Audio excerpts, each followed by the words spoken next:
So there's this black union out in Memphis, Tennessee. They are local 390G, who they employ workers at Nestle and I guess a company called Abbott. I've never heard of them. I've heard of Nestle. But they're basically pushing back on how they're being treated, both inside the workplace, like physically in the workplace, and monetarily, how they're being paid. I thought I'd share this interesting topic. A quick 5-6 minute video. Y'all let me know what y'all think. All right, anybody out there who's hard working in a union. I've been a part of a union before. My union experience was not bad.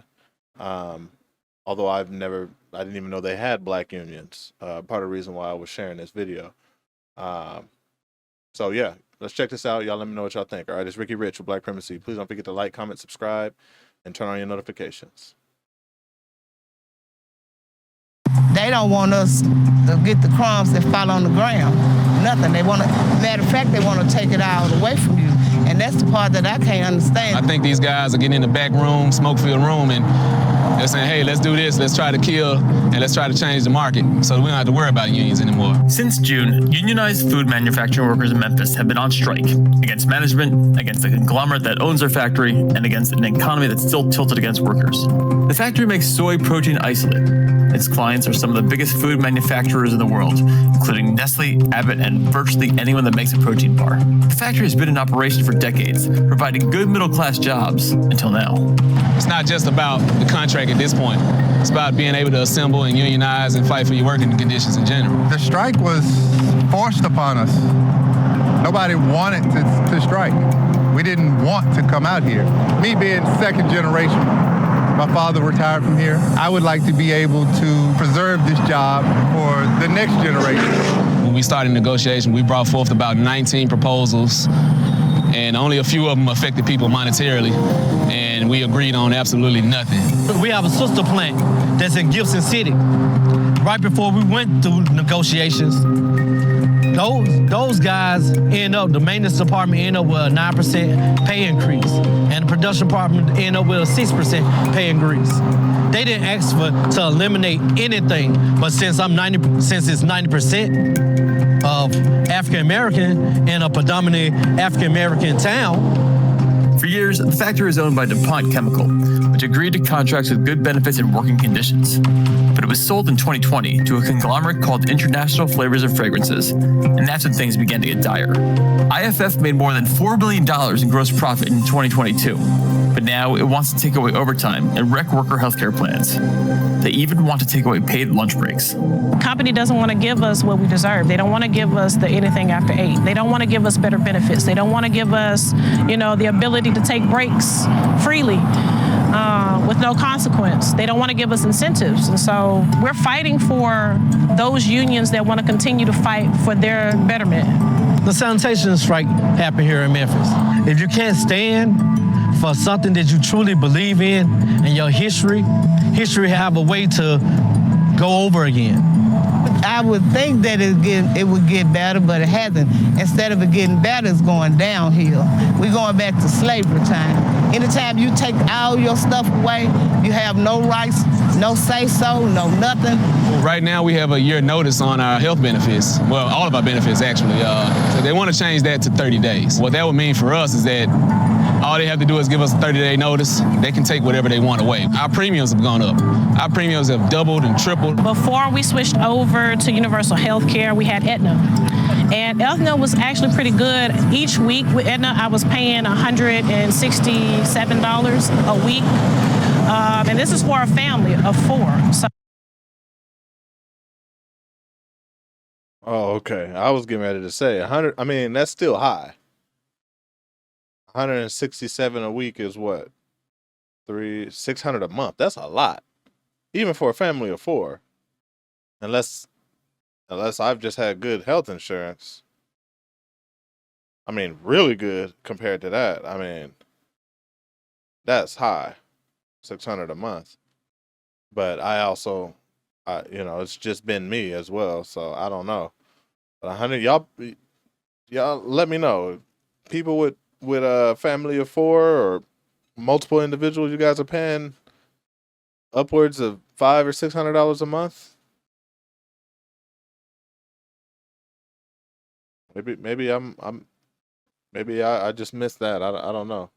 I haven't got there yet. So y'all let me know.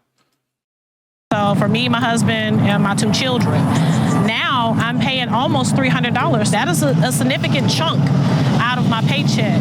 I would at least get $700 a week, but now that it's dwindled down to almost $500, $400, $500. IFF's holdings and subsidiaries make it a So she went from paying $160 a week to paying $300 a week for health insurance.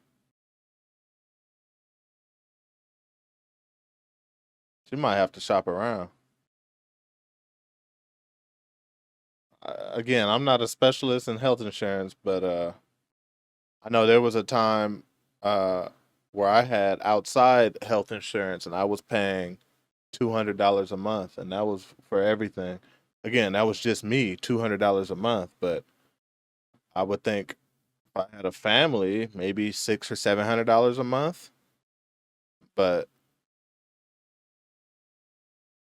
damn, she's paying $400 a week, $1,200 a month. That's a lot. IFF's holdings and subsidiaries make it a massive corporation. It owns the single largest share of the flavors and fragrances market and owns one of the largest shares of the soy protein market. Much of that comes thanks to the workers in Memphis. We put our life into our jobs because we held it to a higher standards. We had to recognize what we're doing. We're not making dog food or nothing like that. We're feeding the world. Babies, old folks like me, and people with different health issues, drink the insurance, different stuff like that from them. They very much rely on us, but they may claim that they don't by saying that since we've been on strike, we're going to hire what we need to keep it running. But the last time I checked, without us, you can't run the metric tons you need each day.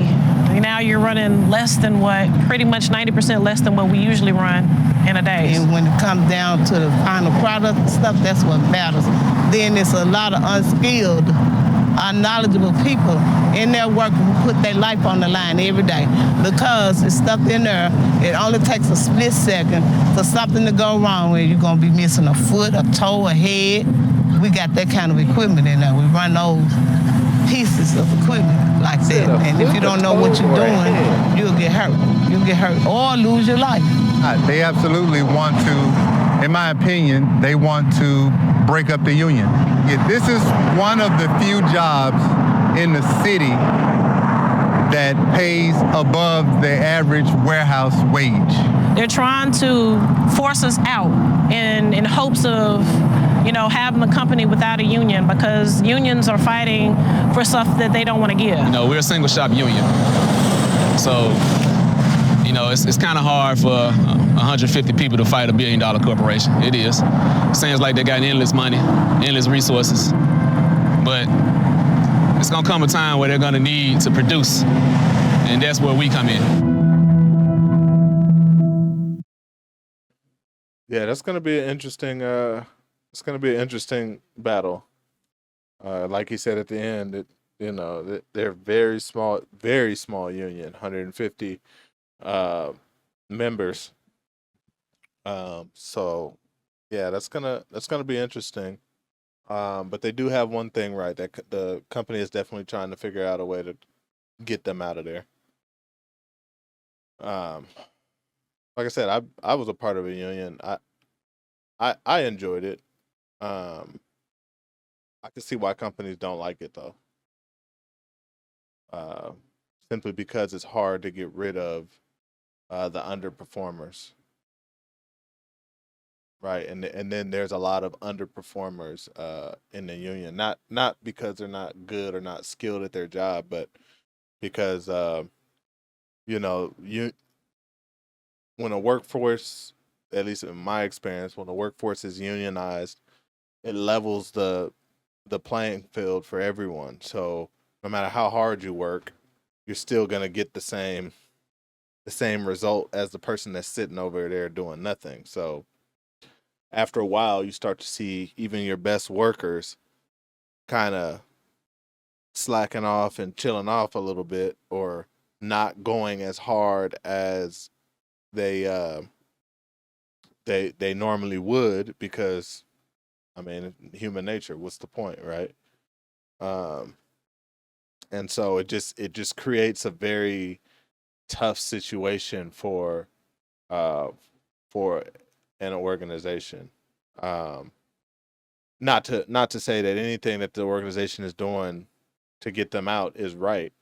I'm just saying that the employees are right about the the organizations trying to get them out. That's just, I mean, no company these days wants a union, likes a union. But I because of, probably maybe because of my good experience with unions, I vouch for unions. Um I think it's the best way to for employees to have the protection. And I think that, for those of us who are good employees and hard working, regardless, having that protection is, you know, that's just an added benefit on top of all the other things. Um, so, but this was interesting. Again, I shared this because not only because uh, I wanted to show kind of a silent struggle out there, silent battle out there, because you'll never hear about this. And I think this was posted some months ago. Whatever happened with this, like that's just going to get swept under the rug. These types of things are definitely not talked about. But I also shared this because I'd never seen a black union before, a all black union. I've never seen that before. So again, there it was local, what, 390G out in Memphis, Tennessee. So interesting. Y'all let me know what y'all think. All right. It's Ricky Rich for Black Primacy. Please don't forget to like, comment, subscribe, and turn on your notifications.